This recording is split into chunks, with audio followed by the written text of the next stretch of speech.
Eclesiastes, capítulo 3, verso 16, até o capítulo 4, versículo de número 5. Irmãos e irmãs, diz o seguinte a palavra do Senhor, Eclesiastes 3, 16. Vi ainda, debaixo do sol, que no lugar do juízo reinava a maldade, e no lugar da justiça, maldade ainda. Então disse comigo, Deus julgará o justo e o perverso, pois há tempo para todo propósito e para toda obra. Disse ainda comigo, é por causa dos filhos dos homens, para que Deus os prove, e eles vejam que são em si mesmos como os animais. Porque o que sucede aos filhos dos homens, sucede aos animais. O mesmo lhes sucede. Como morre um, assim morre o outro. Todos têm o mesmo fôlego de vida, e nenhuma vantagem tem o homem sobre os animais, porque tudo é vaidade. Todos vão para o mesmo lugar, todos procedem do pó, e ao pó tornarão. Quem sabe se o fôlego de vida dos filhos dos homens se dirige para cima e dos animais para baixo, para a terra? Pelo que vi, não haver coisa melhor do que alegrar-se o homem nas suas obras, porque essa é a sua recompensa. Quem o fará voltar para ver o que será depois dele? Vi ainda todas as opressões que se fazem debaixo do sol. Vi as lágrimas dos que foram oprimidos, sem que ninguém os consolasse. Vi a violência na mão dos opressores, sem que ninguém consolasse os oprimidos. Pelo que tenho por mais felizes os que já morreram, mais do que os que ainda vivem. Porém, mais que uns e outros, tenho por feliz aquele que ainda não nasceu e não viu as más obras que se fazem debaixo do sol. Então, vi que todo o trabalho e toda destreza em obras provém da inveja do homem contra o seu próximo. Também isto é vaidade e correr atrás do vento. Verso 5, o tolo cruza os braços e come a própria carne, dizendo, até aqui, até o versículo 5, que o Senhor nos abençoe e que Ele aplique em nossos corações a porção lida da sua santa e bendita palavra. Amém. Meus irmãos, minhas irmãs, a gente pode concluir com facilidade, a gente pode concluir com grande facilidade que o mundo, ou seja, a ordem na qual nós vivemos, a sociedade na qual nós estamos inseridos, o mundo é um mundo caótico, ou seja, o mundo é um mundo que vive no caos, na bagunça, na conturbação, na perturbação. São adjetivos que, de certa forma, definem um pouco disto que nós observamos ao longo da nossa vivência, ao longo da nossa existência aqui nesse mundo. E para nós comprovarmos tal afirmação, ou seja, que o mundo em que nós vivemos, de fato, é um mundo caótico, a gente não precisa ir muito longe. Basta nós olharmos ao nosso derredor, basta nós ligarmos as nossas TVs, sobretudo através dos noticiários. A grande questão que a gente vê são essas dificuldades, são esses problemas que acarretam a vida humana nas suas mais variadas formas, nas suas mais variadas demonstrações. Tanto é que quando você se detém a fazer isso, ou seja, olhar o mundo ao seu derredor, observar o noticiário diário, de certa forma você fica até meio desalentado, meio desesperançoso, com tanta notícia ruim, com tanta coisa negativa que acontece na vida das pessoas. E aí, quando a gente vê essas palavras de Salomão, a gente chega à conclusão que foi o mesmo entendimento que Salomão teve há aproximadamente 3.000 anos.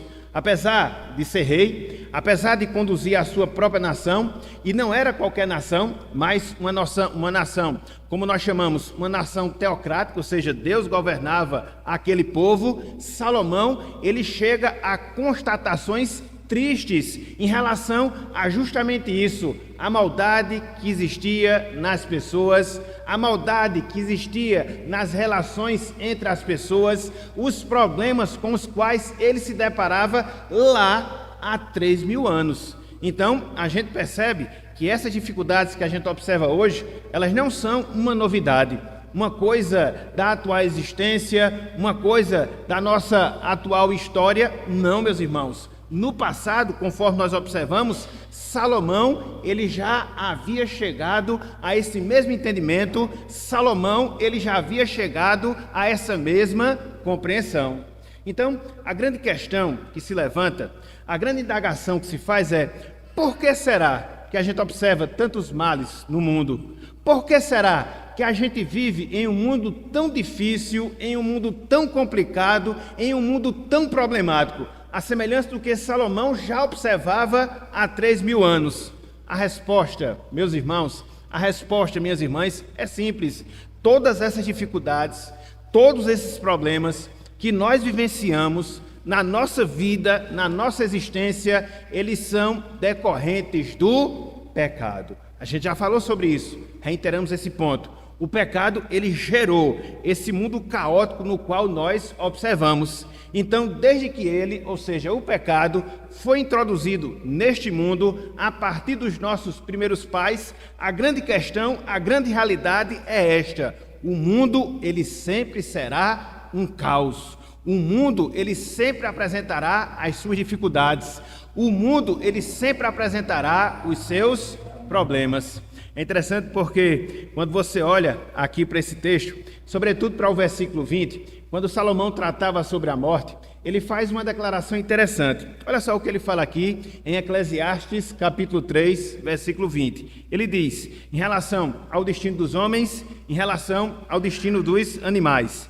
Ele fala: todos vão para o mesmo lugar, todos procedem do pó e ao pó tornarão. Então aqui Salomão está mostrando o resultado da morte, nos levar de onde nós viemos, ou seja, para o pó. E é interessante porque o pó, como nós sabemos, ele se espalha, né? Por todos os lugares, por todos os locais. Então, o que foi que gerou a morte no homem? O pecado. O que faz com que o homem retorne o pó? O pecado.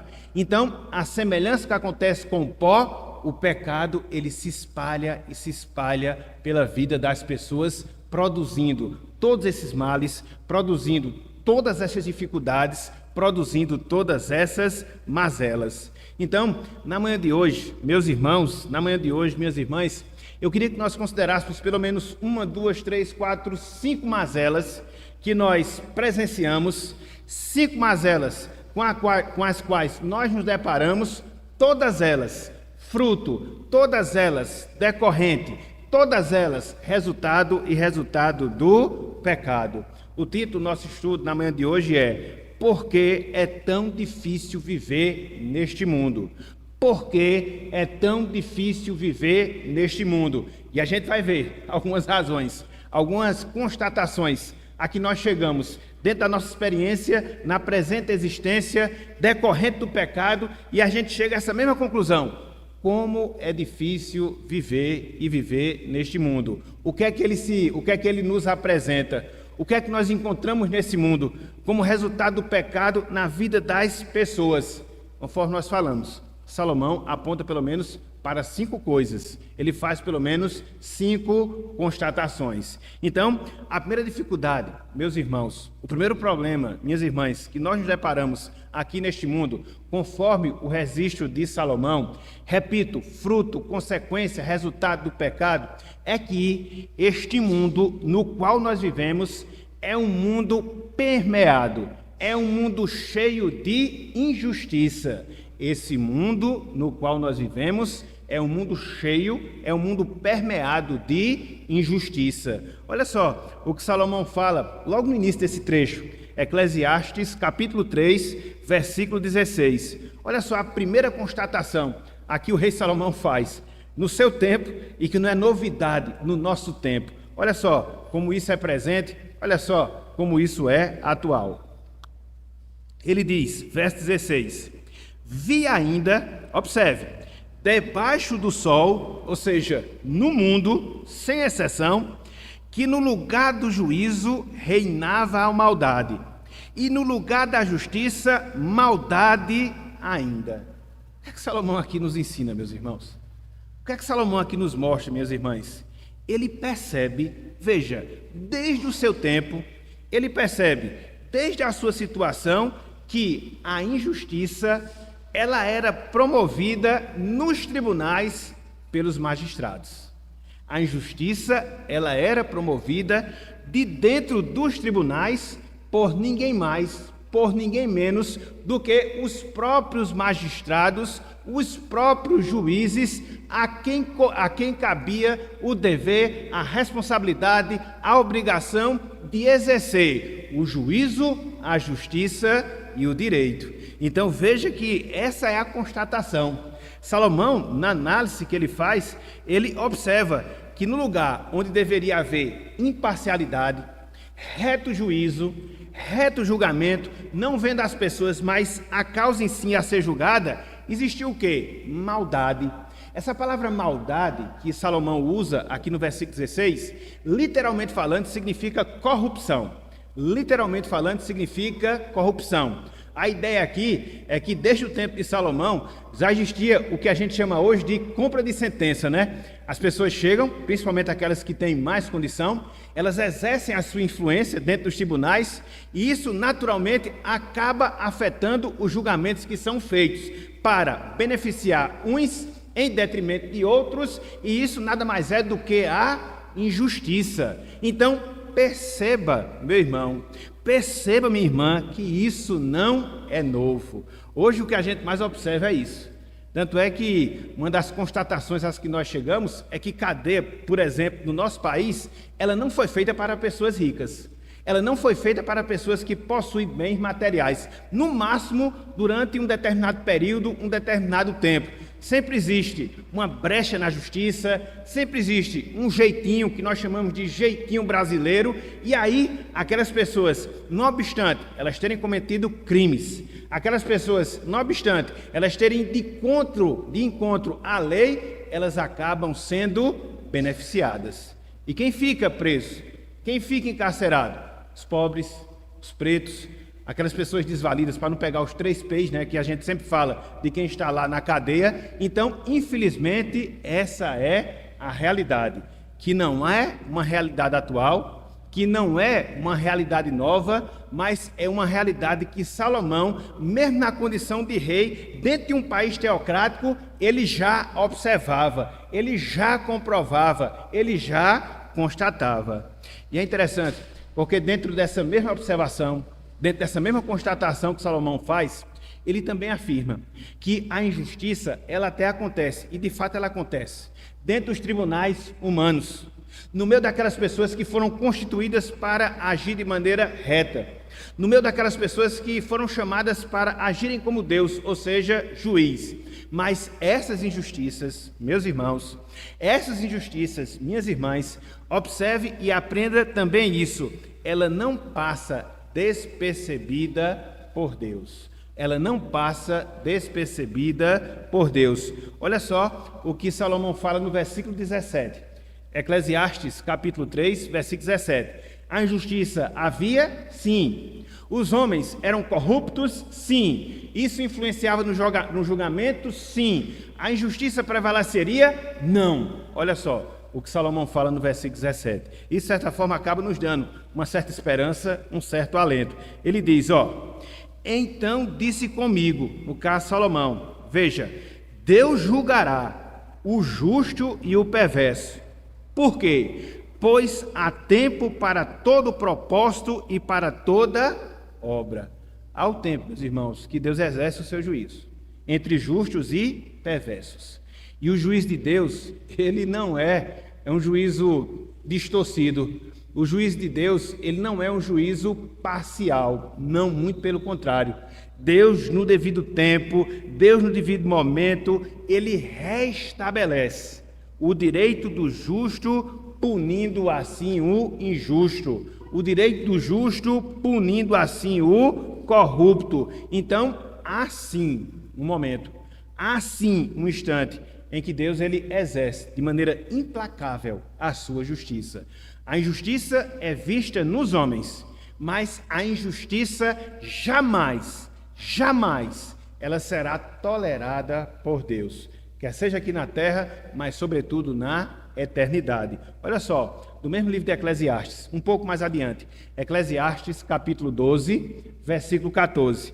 Olha só o que Salomão fala acerca disto também, que ao dia em que Deus julga, ao dia em que Deus estabelece a sua justiça. Eclesiastes 12, versículo de número 14.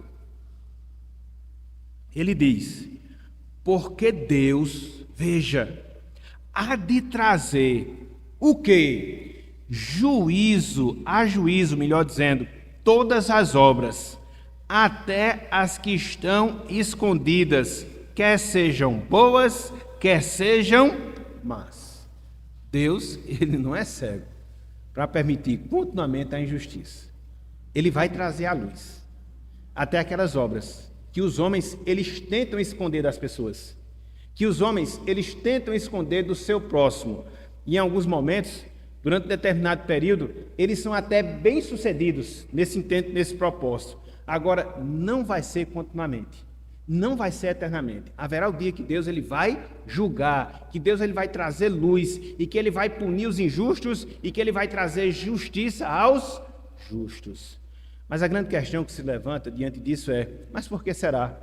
Uma vez que a gente sabe, e o próprio Salomão faz essa constatação, que Deus irá julgar todas as pessoas num determinado dia, num determinado momento, por que será que a gente ainda vê a injustiça reinando? Por que será que a gente vê a injustiça ainda presente? Salomão, ele mostra, meus irmãos. Salomão, ele esclarece esse ponto. Olha só o que ele fala no versículo seguinte, no versículo 18. Olha só o que ele diz aqui, ó. Disse ainda comigo, tratando essa questão da injustiça e da justiça de Deus: é por causa dos filhos dos homens, para que Deus os prove, e eles vejam que são em si mesmos como os animais. Então Deus, ele permite que a injustiça ela ocorra para fazer o quê? Para provar o coração humano, a sua maldade, o seu pecado, a sua iniquidade, para que o homem se revele quem de fato ele é. Então Deus ele tolera isso, não porque ele tolere o pecado, no sentido de permitir, de ser permissivo em relação ao pecado, mas para mostrar quem é o ser humano, para mostrar como é corrupto o coração do ser humano, que mesmo exercendo uma função de autoridade, que mesmo exercendo uma função de poder, como no caso é o poder do juiz, ele revela, até mesmo nisso, a maldade, a corrupção que há no seu coração. Então veja, a justiça, ela sempre vai existir. Deus, num determinado dia, vai punir essa injustiça e ele tolera que essa injustiça, ela ocorra para que ele revele o que de fato há dentro do coração do homem, pecado. E aí manifestado em injustiça, manifestado em maldade, manifestado em corrupção. E aqui, qual é o grande princípio, meus irmãos? Qual é a grande verdade, minhas irmãs, que a gente extrai a partir dessas primeiras palavras de Salomão? A grande verdade, o grande princípio é que a injustiça, perceba isso, a injustiça sempre será um mal presente nesta vida. A injustiça sempre será um mal presente nesta vida. As instituições, seja ela o poder legislativo, o poder executivo, o poder judiciário, dentro das suas instâncias federais, estaduais, municipais, elas são feitas por quem, meus irmãos? Elas são feitas por quem, minhas irmãs? As instituições humanas que nós temos dentro da estrutura da nossa sociedade são feitas por seres humanos. Os seres humanos, eles são ou não pecadores? São. Logo, o pecado vai estar ali. Por mais bem intencionado que sejam alguns, em algum momento vai errar. Por mais mal intencionado que sejam alguns outros, também eles vão estar errando. Então, não esperemos de instituições humanas algo perfeito, algo justo, uma equidade absoluta. Isso não existe. Neste mundo, não existe. Com a presença do pecado, não existe. Então, não adianta. A gente sempre vai se decepcionar com isso. Sempre vai se decepcionar com isso. Eu não estou dizendo que seja bom, desculpa, eu não estou dizendo que seja bom a gente ver a injustiça. E principalmente quando essa injustiça, ela recai sobre nós. Ninguém gosta de ser injustiçado. É uma coisa revoltante. É uma coisa que, de certa forma, termina nos irando. E é uma ira santa dentro desse sentido. Agora, o fato é que a injustiça sempre vai existir. E muitas vezes ela vai incidir sobre a nossa vida. Por quê? Porque as instituições, elas são feitas por seres humanos. Enquanto cristão, enquanto cidadão, a gente deve respeitar as instituições humanas com toda certeza. Romanos capítulo 13 é muito claro nesse sentido. Agora, a gente tem que ter essa percepção. Não há perfeição onde existe ser humano. Não há perfeição onde existem pessoas. Na própria igreja, no sentido visível, a gente observa isso. Muitas vezes tomamos decisões erradas, muitas vezes agindo de maneiras erradas, muitas vezes julgamos dentro da igreja de maneira errada. Por quê? Onde há pecado, vai haver injustiça. Onde há pecado, vai haver problema num certo grau, num certo nível. A nossa obrigação é procurar nos amoldar cada vez mais a palavra para que a gente possa minimizar cada vez mais a injustiça. Agora, que sempre ela vai existir? Vai. Que sempre ela vai acontecer? Também vai. Nós devemos ser realistas e encarar o mundo como de fato ele é. Um mundo atingido pelo pecado, pessoas atingidas pelo pecado. Então, por que é tão difícil viver nesse mundo? Em primeiro lugar, porque nesse mundo nós encontramos o quê? As injustiças, que vêm daqueles que deveriam promover a justiça. Salomão já faz esta constatação. Contudo, meus irmãos, contudo, minhas irmãs, não só a gente observa essa questão da injustiça. O mundo é um mundo difícil, porque neste mundo, infelizmente também, a gente vai ter que conviver e a gente também vai ter que enfrentar a morte. Em segundo lugar, a morte faz deste mundo um mundo difícil. A morte faz deste mundo um mundo complicado. E Salomão também chegou a essa mesma compreensão, a esse mesmo entendimento. Veja aí o que nós encontramos no versículo 19, Eclesiastes capítulo 3, versículo 19. Olha só o que nos diz aqui a palavra. Eclesiastes 3, versículo 19. Salomão assim nos ensina. Eclesiastes 3, 19. 3:19, ok? Diz o seguinte: porque, veja, o que sucede aos filhos dos homens, sucede aos animais. O mesmo lhes sucede. Como morre um, assim morre o outro. Todos têm o mesmo fôlego de vida, e nenhuma vantagem tem o homem sobre os animais, porque tudo é vaidade. Então, qual é a constatação de Salomão aqui? Qual foi a compreensão a que ele chegou? Uma compreensão muito clara, muito fácil. A morte, meus irmãos, a morte, minhas irmãs, nos iguala aos animais.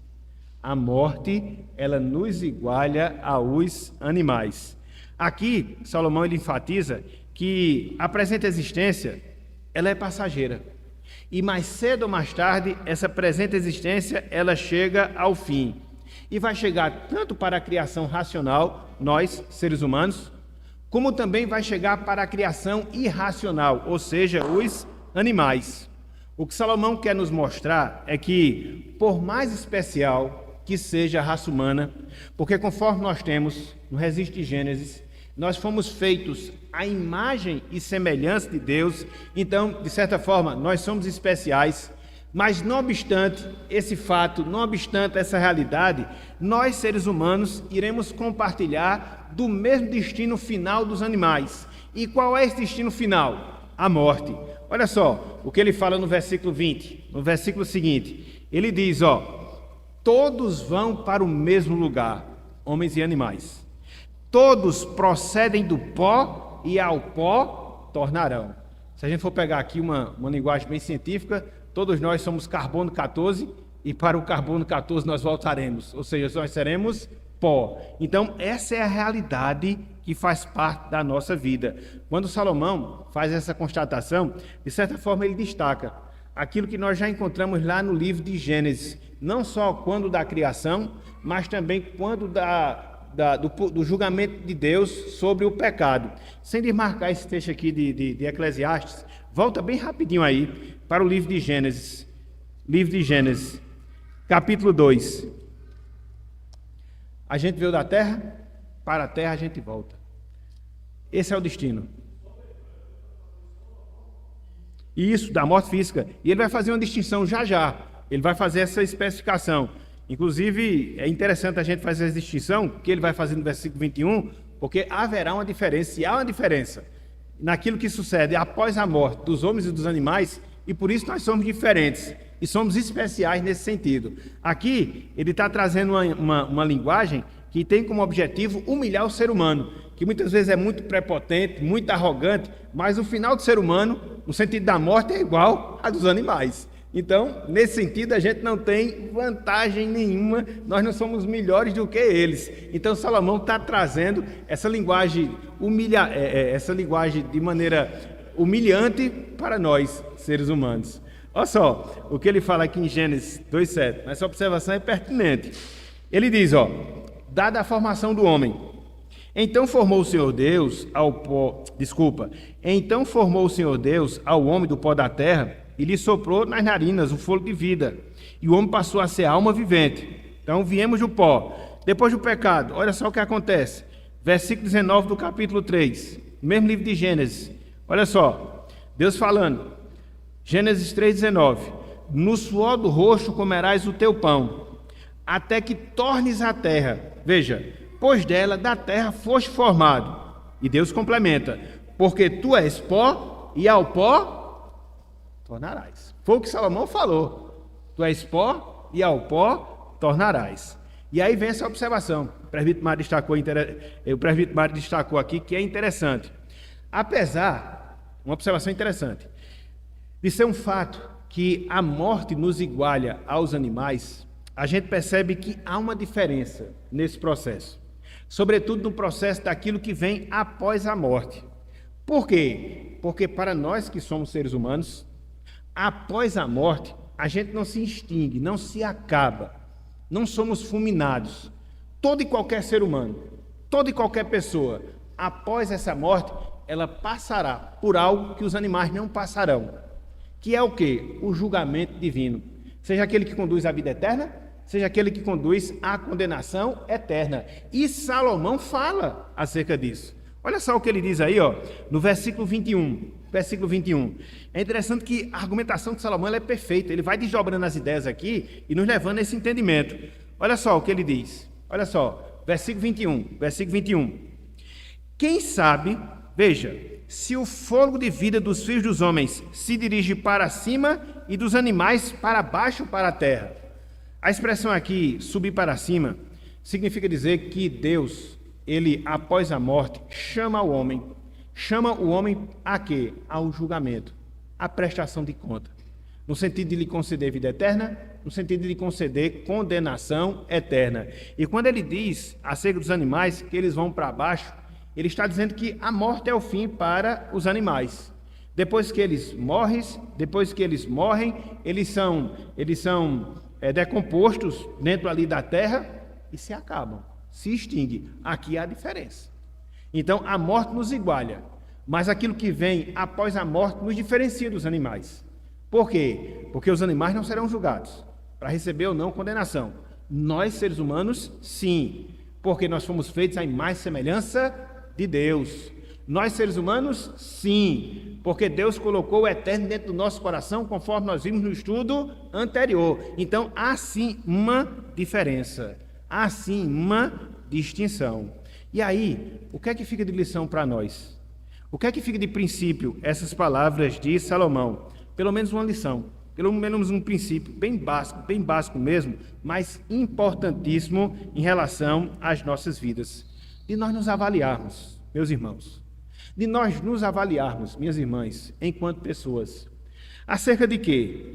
Acerca de para quem nós estamos vivendo, acerca de para que nós estamos vivendo. Constantemente, a gente deve fazer essa pergunta: para quem eu estou vivendo? Para que eu estou vivendo? Porque mais cedo ou mais tarde, a morte vai me visitar. Mais cedo ou mais tarde, eu vou ser igualado aos animais. Mas o que vai ficar de diferente para mim, principalmente após esta vida, foi aquilo que eu fiz nesta vida. Com aquilo que Deus me concedeu, em termos de dons, em termos de talentos, em termos de capacitação, sobretudo com a dádiva que Deus me deu em relação à salvação. O que é que nós estamos fazendo com todos esses benefícios? E quando eu falo nós que somos salvos. Não estou me referindo aqui ao ímpio, à pessoa descrente, porque ele não tem conhecimento da verdade. Mas nós não temos essa compreensão de nós nos avaliarmos. O que é que eu estou fazendo com a vida que Deus me dá? O que é que eu estou fazendo com a dádiva da salvação que Deus me concedeu? Eu estou vivendo para Ele, Deus? Eu estou vivendo para a causa dEle, a causa de Deus? Eu estou vivendo apenas para os meus objetivos, apenas para as minhas finalidades, apenas para os meus propósitos, todos eles relacionados à presente existência? Conforme nós falamos, irmãos e irmãs, tudo na nossa vida vai virar o quê? Pó. Tudo na nossa vida vai virar pó. Então, o que faz diferença é aquilo que a gente faz nesta vida. Como é que nós nos comportamos, como é que nós agimos, sobretudo em relação a Deus, porque isso gera reflexos, não nesta vida, porque isso aqui vai se acabar, mas isto gera reflexos na nossa vida, na eternidade, que vai perdurar para todo sempre. Para que assim a gente não se iguale aos animais, sem propósito, sem finalidade nessa vida, se acabando, sem propósito, sem finalidade nesta vida. Então veja, o mundo que nós vivemos é um mundo difícil? Sim, é. Em primeiro lugar, por quê? Porque no mundo existe injustiça. Em segundo lugar, por quê? Porque no mundo existe morte. Mas não só isso. Em terceiro lugar, o mundo é um lugar difícil de se viver, porque no mundo, meus irmãos, no mundo, minhas irmãs, a gente se depara com as opressões. No mundo, a gente se depara com as opressões. Na verdade, este mundo em que nós vivemos é um mundo cheio de opressão, e não é novo. Salomão já fazia essa mesma constatação. Abram aí, vejam aí melhor dizendo, Eclesiastes capítulo 4, versículo 1. Eclesiastes capítulo 4, versículo 1. Olha só o que ele fala aqui. Parece que Salomão está escrevendo hoje, mas não está. Há tempos, muito tempo. Olha só o que ele diz, versículo 1. Vi ainda, veja, o quê? Todas as opressões que se fazem debaixo do sol. Vi as lágrimas dos que foram oprimidos, sem que ninguém os consolasse. Via a violência na mão dos opressores, sem que ninguém consolasse os oprimidos. Qual foi a constatação? Aqui chegou Salomão, mesmo na posição de rei, repito, vivendo dentro de um país teocrático, ele testemunha a opressão que se fazia contra os desvalidos. Ele constata a opressão que se fazia contra os desvalidos. Então, desde os tempos mais antigos, mais remotos, irmãos e irmãs, esta é uma triste realidade que marca a humanidade, que marca a presente vida humana. Por exemplo, quando você vai lá para o Antigo Testamento, existiam pelo menos duas formas, existiam pelo menos duas maneiras, através das quais as pessoas oprimiam umas às outras. Existiam várias formas, mas as duas principais eram, primeira delas, através da usura. O que é a usura? É o empréstimo de dinheiro com altas taxas de juros, que de fato oprime, que de fato castiga quem já está precisando daquele recurso para poder sobreviver. No Antigo Testamento, infelizmente, isso acontecia muito, a usura. No Antigo Testamento existia muito isso, e Deus ele reprimia constantemente este mal. Ele reprimia constantemente essa atitude errada, egoísta, que as pessoas tinham umas em relação às outras, e isso até mesmo dentro do contexto do povo da aliança. É por isso que, dentro da lei do Senhor, havia proibição para o uso ou para a ação de usura, a cobrança, o empréstimo de dinheiro com altas taxas de juros. Olha só, por exemplo, sem de marcar o texto aqui de Eclesiastes, o que a gente encontra lá no livro de Êxodo, Êxodo 22. Não era fácil não, porque nos tempos do Antigo Testamento, se não refreada essa questão da usura, ela punia tanto as pessoas, que às vezes elas perdiam suas propriedades, que davam como fiança. Quando não tinha mais propriedade, perdiam a liberdade, que davam como fiança. Então, isso era uma forma de oprimir. Quando uma pessoa que não tinha, se sujeitava a outra que tinha, e aquela que tinha explorava até o fim aquela que não tinha. A gente viu um pouco disso no estudo da última quarta-feira, da sensibilidade que a gente deve ter em relação aos pobres, de ajudá-los e não de explorá-los. Então, quem não viu, veja o estudo da última quarta-feira, que tratou também acerca desse assunto. Então,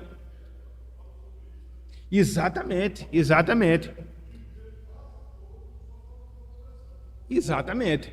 Ele fala disso no capítulo 2, versículo 1 e 2. Ele fala disso no capítulo 3, versículo 11. Miqueias foi o profeta levantado para poder tratar esse assunto e mostrar justamente esse erro que existia na vida das pessoas. De quê? De explorarem. No sentido o quê? Financeiro. Porque, meus irmãos, minhas irmãs, é uma situação difícil. Você tem ali uma necessidade, você tem ali uma carência, não tem como suprir porque você não tem recurso. Chega uma que tem e lhe explora até o fim porque você precisa daquilo ali, é humilhação. É humilhação e é uma forma de opressão.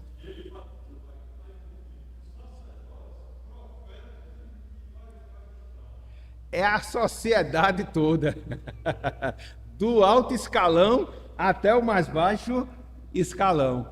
Veja que esses problemas, e é interessante essa observação aí, esses problemas, eles nunca vão ser erradicados do mundo. Sempre vai ter injustiça. Tinha no tempo de Israel, apesar de Deus proibir na lei, Salomão fazer essa constatação, apesar dele ser rei, porque isso é um mal, meus irmãos, que está atrelado o quê? É o nosso pecado. Não existe paraíso aqui na terra. Não existe. Então, isso é um problema. Olha só a proibição de Deus em relação a isso aí. Êxodo 22, versículo 25. Essa era uma das formas de opressão. Olha só, Êxodo 22, versículo 25. E aí pode até surgir a pergunta, e os bancos, a atividade bancária, é certa ou errada? Estou levantando já questionamento para você fazer no final da aula. Olha só o que diz aqui, ó, versículo 25. Se emprestares dinheiro ao meu povo, aos irmãos da comunidade de Israel, ao pobre que está contigo, veja, não te haverás com ele como credor que impõe o quê? Juros, usura, entendeu? E aí você tem vários textos que tratam sobre esse assunto. Levítico fala, Ezequiel fala, Neemias a gente vê o resultado disso. Então, uma das formas de opressão no Antigo Testamento era o quê? A cobrança de usura. A segunda forma de opressão, que a gente já destacou, a presença de injustiça, a compra de sentença. Então existia uma causa entre um rico e um pobre. Muitas vezes o rico, ele era alguém que não tinha um direito sobre aquela causa, mas ele subornava os juízes, e no livro de Miqueias também tem muito disso, presbítero Mário, muito disso mesmo. Ele subornava os juízes para fazer o quê? Agir de maneira parcial. Dar o direito àquele que não tinha por causa de recebimento de direito, por causa do recebimento de dinheiro. É diferente hoje? É não.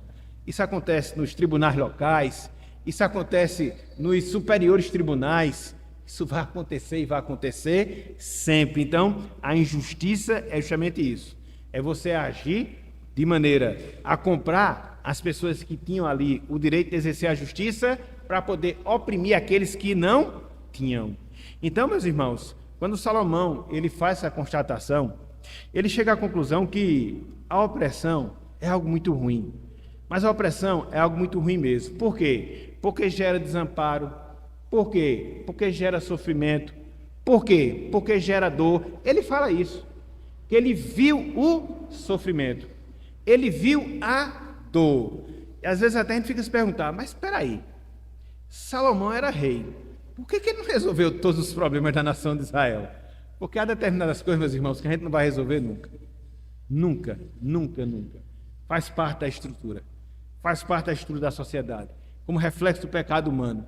Por mais que você tenha boa vontade, por mais que você se esforce, você não consegue tirar todos esses males, porque eles estão presentes em virtude do pecado. E é interessante porque, dentro da linguagem de Salomão, o negócio era tão triste, o negócio era tão desalentador, que ele preferia a morte a permanecer vendo a injustiça. Ele preferia que as pessoas morressem do que elas fossem oprimidas. Ele preferia que as pessoas não chegassem nem a viver, do que viver uma vida cheia de opressão. Olha só o que ele fala nos versículos seguintes, versículo 2 e versículo 3.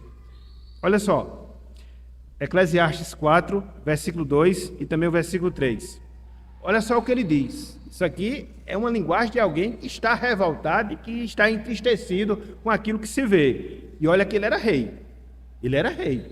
Estava dentro do palácio. Talvez não visse tudo, o que de fato se passava, mas o que viu foi suficiente. Ele fala o seguinte, versículo 2.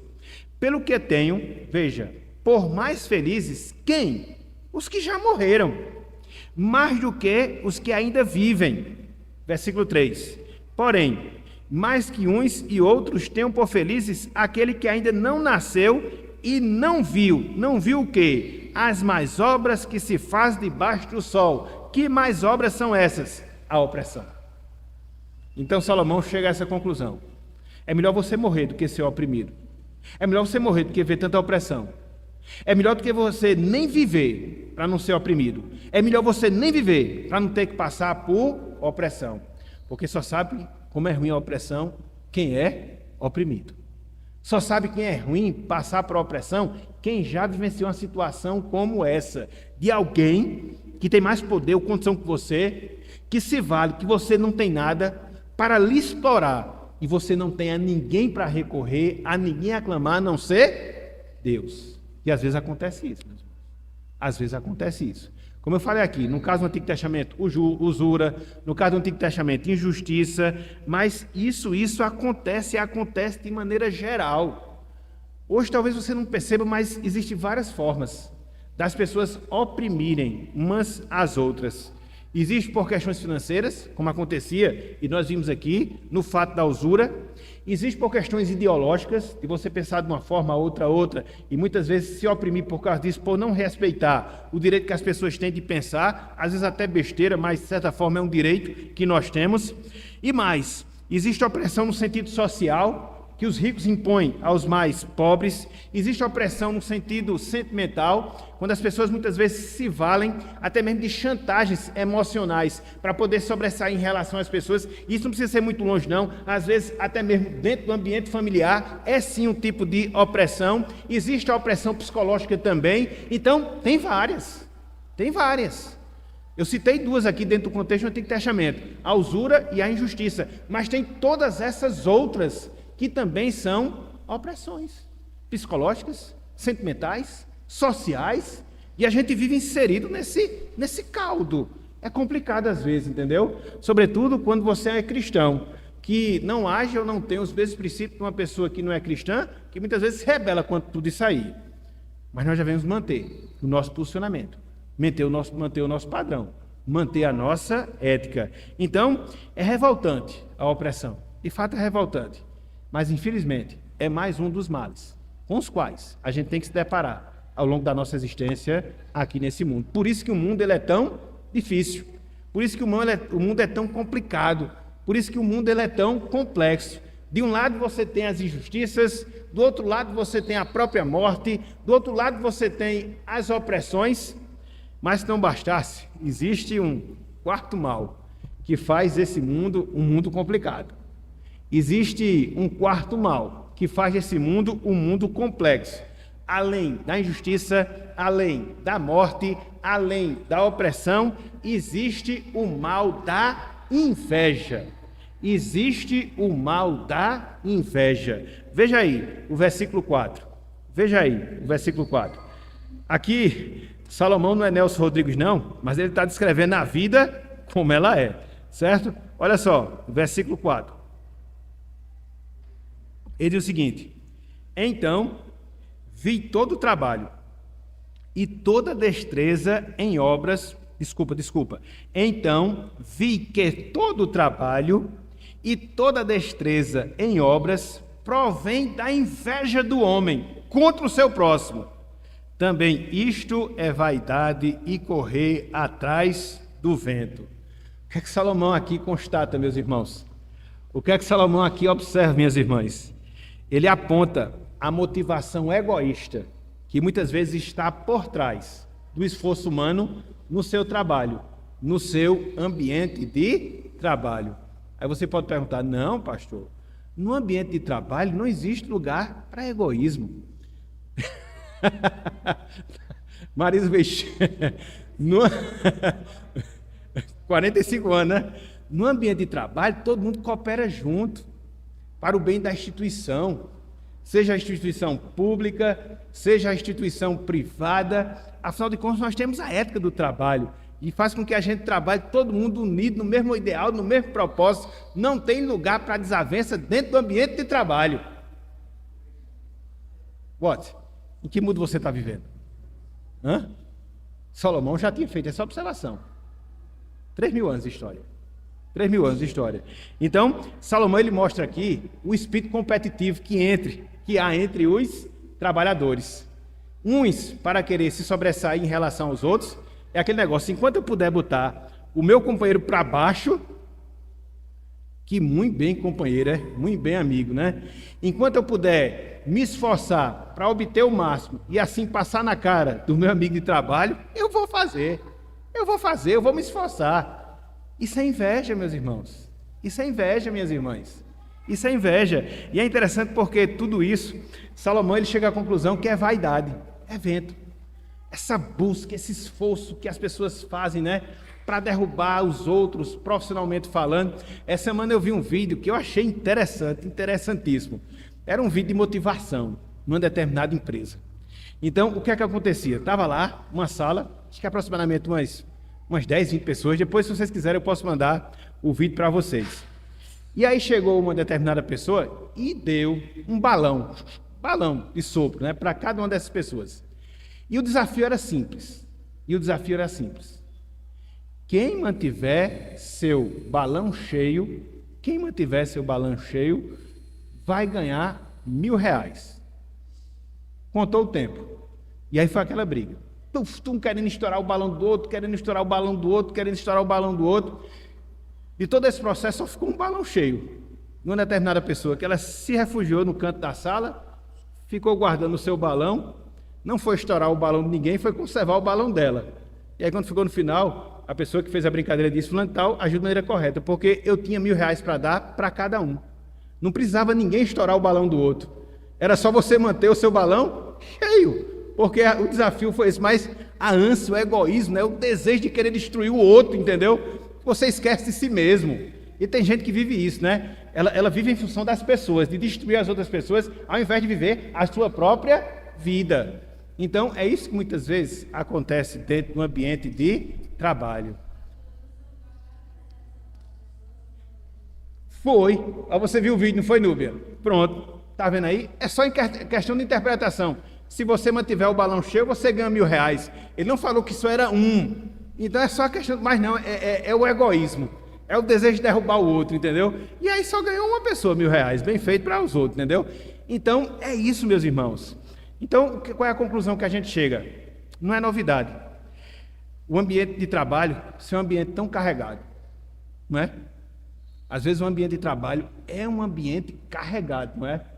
Você está ali, não sabe o que é que está acontecendo, a pessoa está rindo para você, mas quando ela dá as costas, ela chega para o chefe e lhe detona, entendeu? E você não sabe em quem confiar. Gente, isso não é novo, é velho, viu? Salomão já via isso aí, Salomão já observava. Então, é interessante porque quando você olha Eclesiastes, você chega à conclusão a que Salomão chegou. Não existe nada novo debaixo do sol. Não existe. Então, você sempre vai enfrentar no seu ambiente de trabalho, seja enquanto patrão, seja enquanto empregado, seja dentro do ambiente público, seja dentro do ambiente privado, você sempre vai encontrar pessoas que vão querer lhe diminuir, você sempre vai encontrar pessoas que vão querer lhe difamar e vão fazer isso sem dó e sem compaixão. Você sempre vai encontrar pessoas que vão lhe humilhar, visando o quê? A autopromoção e visando o quê? Vantagens. Isso acontece. E é a luta que a gente tem no nosso dia a dia. A gente não vai se rebaixar ao nível delas e vamos agir de maneira correta, vamos agir de maneira coerente e a gente vai aceitar essa boa luta e nem por isso ninguém vai deixar emprego procurando outro. Porque às vezes por igreja a gente faz isso, né? Na primeira dificuldade eu vou para outra, mas no ambiente de trabalho você aguenta cada coisa, todo dia, e ali você permanece, acaba sendo uma certa incoerência. Mas nós somos incoerentes, porque nós somos seres humanos. Então, veja, quarto mal, que faz parte desse mundo, por isso torna o mundo tão difícil, é que mal? O mal da inveja. O mal da inveja que as pessoas têm em relação a você. E isso acontece dentro do ambiente de trabalho. Então você tem a injustiça, você tem a morte, você tem a opressão, você tem a inveja e em quinto lugar, por que esse mundo é um mundo tão difícil? Porque é um mundo marcado pela preguiça. A gente falou do ambiente do trabalho porque é o contexto de Salomão que ele está chamando a atenção para isso. Mas essa inveja você encontra dentro da igreja, essa inveja você encontra dentro do ambiente de trabalho, essa inveja você encontra na família, às vezes até entre irmãos gêmeos. E veja que não é novo, o problema de Jacó e Esaú foi o quê? Tudo é velho, meus irmãos. Tudo é velho. A grande questão, viu, Marisa, não é ter essas coisas, elas sempre vão existir. A grande questão é como nós enfrentamos essas coisas. Porque a gente não vai ser arrebatado para um outro planeta e viver longe disso. Vai estar aqui. Agora, aprender a viver com essas coisas. Aprender a se deparar com esses desafios. Aí eu pergunto, é fácil? Não, às vezes é difícil. Mas a dificuldade não vai nos eximir da responsabilidade de enfrentar essa realidade. Então, é um fato. A gente não pode fugir. E para isso nós temos, no caso aqui específico, a ferramenta da palavra que já nos previne acerca desses pontos e agora a gente já vai enfrentá-los conscientes da sua existência, do seu desafio e da necessidade que a gente tem de pedir por graça para que Deus nos auxilie, porque se não for a graça dele, a gente não consegue não. É por isso que sempre quando eu parabenizo um irmão, uma irmã, eu sempre gosto de desejar muita graça e muita misericórdia, porque a gente precisa de graça e misericórdia, sem as quais fica difícil a gente viver a vida cristã. Mas em todo canto tem, em todo canto, lá no ciclo familiar, ou no convívio, melhor dizendo, familiar. E sempre vai existir. Sabe por quê? Está no nosso pecado. E a gente leva, não tem como fugir. Não tem como fugir. Ok? Beleza. A preguiça, versículo 5. Olha só, aqui é bem curtinho. Já tocou, mas é bem curtinho. E eu vou ainda separar um momento para vocês falarem, certo? Que é bom a gente fazer esse feedback. Então, ó, versículo 5. O tolo cruza os braços e come a própria carne. O tolo cruza os braços e come a própria carne. Então, Salomão aqui, ele percebe que a preguiça, a indolência, ela é autodestrutiva. A preguiça, a indolência, ela é autodestrutiva. Por quê? Porque o preguiçoso que não trabalha, o preguiçoso que não desempenha as suas atividades, o preguiçoso que não desempenha o seu trabalho e vai viver, entre aspas, dentro da liberdade, sem nenhum compromisso, vai chegar o tempo em que ele não vai ter com o que se sustentar. Vai chegar o tempo que ele não vai ter com o que se suprir, não só ele, mas também os seus. Então, ele vai se autodestruir, vai comer da sua própria carne. Não tem aquela historinha, né, da cigarra e da formiga, né, que a cigarra no verão estava cantando, e as formiguinhas estavam trabalhando, e o inverno chegou, as formiguinhas tinham comida para poder suprir durante o período de inverno, enquanto a cigarra não tinha nada. Se autodestruiu. Então, é assim. E aí você percebe, meus irmãos, bem rápido, que quando você foge do chamado de Deus, você sempre vai pecar, você sempre vai falhar. Veja que Deus nos chama para trabalhar. Deus nos chama para desempenhar as nossas funções.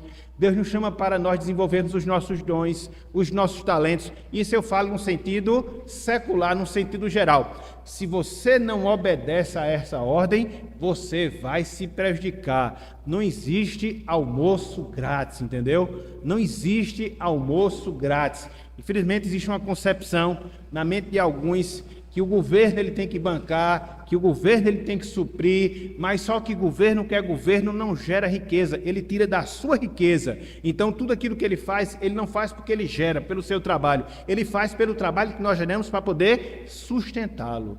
Então, nada cai de graça na vida das pessoas. E você tem que desempenhar a sua obrigação, tem que desempenhar a sua função, para que assim você não venha ser pesado para os outros, para si mesmo, e assim você se prejudique. Então, veja, isso também é um mal. Isso também é um mal. Né? Às vezes é até difícil, né? Quando você está num ambiente de trabalho, por exemplo, que você precisa de pessoas dentro da cadeia produtiva, e para que você faça uma coisa, a pessoa tem que fazer outra, e você fica na dependência dela. Meu irmão, minha irmã, quando você pega uma pessoa lenta, quando você pega uma pessoa despreocupada, dá raiva. Vamos, fulano, vamos trabalhar.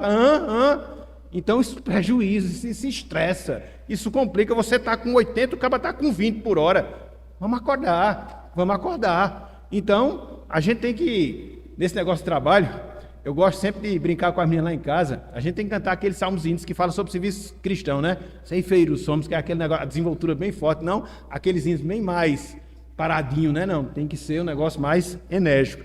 Então, a preguiça ela faz isso. Meus irmãos, quando a gente olha para o mundo, a gente vê todas essas dificuldades, esses problemas. E aí a gente fica pensando, a gente fica refletindo, será que vale a pena a gente ver nesse mundo? Vale, vale. Será que há esperança para nós nesse mundo? Sim, sim, há esperança. É uma esperança que começa aqui. É uma esperança que vai depois desaguar lá na eternidade. Contudo, para que a gente tenha esperança em um mundo caótico, para que a gente tenha esperança em um mundo em caos, a gente precisa ter a nossa fé viva e fortalecida na pessoa de Jesus Cristo. Sabe por quê? Pelo menos por 3 razões. Em primeiro lugar, porque Cristo, ele é o sustentador de todo mundo, de toda a ordem criada. E se essas coisas existem, elas estão existindo sob sua permissão. E ele sabe o que ele está fazendo, pelos propósitos que ele tem, pelos objetivos que ele tem. Disto você não tenha nenhuma dúvida.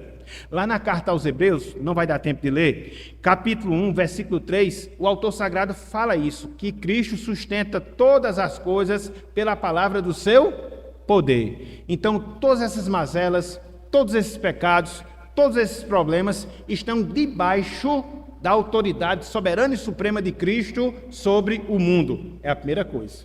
A segunda, Cristo, ele venceu o mundo e abriu o caminho para que a gente possa vencer o mundo, ou vencer o mundo com todas as suas mazelas. Lá em João 16, 33, ele falou: no mundo tereis aflições, mas tende bom ânimo que eu venci o mundo. Então ele já abriu o nosso caminho, ele já abriu a nossa porta para que nós vençamos essas dificuldades. E quando eu falo vencer as dificuldades, não é no sentido de você não ter essas dificuldades, mas de você saber enfrentar essas dificuldades, porque elas sempre vão existir, elas sempre vão permanecer. E, em terceiro lugar, Cristo, ele trará para nós uma nova realidade, uma realidade sem pecado, sem opressão, sem morte, sem dor, sem inveja, sem nada, sem nada, sem nada. E eu queria encerrar a minha aula lendo essas palavras. Abram aí, por favor. Apocalipse, capítulo 21. Isso é o que consola, meus irmãos. Isso é o que consola. Saber disso aqui, sabe? Isso tem uma coisa que você tem que revisar, relembrar todos os dias. Quando você desliga a televisão e depois que assistir um belo jornal com tanta informação positiva, entre aspas, é saber disso aqui. Isso aqui é que não faz, isso aqui é que faz com que a gente não se desespere. Olha só, Apocalipse capítulo 21. Apocalipse capítulo 21. Eu sei que eu passei um pouquinho do tempo hoje, mas havia essa necessidade. Se nesse mundo a gente tem pecado, com o pecado injustiça, com o pecado morte, com o pecado de inveja, com o pecado de preguiça, tantas coisas ruins. Olha só o que João vê aqui, ó. Apocalipse 21, versículos 1 a 3. Diz o seguinte: vi novo céu e nova terra, pois o primeiro céu e a primeira terra passaram, e o mar já não existe. Vi também a cidade santa, a nova Jerusalém, que descia da parte de Deus, ataviada como noiva adornada para o seu esposo. Então ouvi grande voz vinda do trono, dizendo: eis o tabernáculo de Deus com os homens, Deus habitará com eles, eles serão povos de Deus, e Deus mesmo estará com eles. Versículo 27, do mesmo capítulo 21, só para resumir. Nessa cidade que João havia visto, versículo 21, olha só: nela nunca jamais penetrará coisa alguma contaminada, nem o que pratica abominação e mentira, mas somente uns inscritos no livro da vida do Cordeiro. Capítulo 22, versículo 1. Então me mostrou o rio da água da vida, brilhante como cristal, que sai do trono de Deus e do Cordeiro. No meio da sua praça, de uma outra margem do rio, está a árvore da vida, que produz 12 frutos, dando o seu fruto de mês em mês, e as folhas da árvore são para a cura dos povos. Versículo 3. Nunca mais haverá qualquer maldição. Nela estará o trono de Deus e o Cordeiro. Os seus servos o servirão. Contemplarão a sua face, e na sua fronte está o nome dele. Aqui vai por fim toda essa realidade triste que a gente vive hoje. Está chegando, meus irmãos. Está chegando, minhas irmãs. Está bem perto.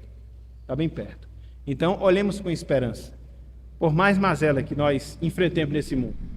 Porque a gente sabe para onde nós estamos indo. E a gente tem consciência qual é o nosso destino final. Que Deus nos abençoe e nos ajude a vencer e a viver nesse mundo mau para a glória do seu nome. Amém.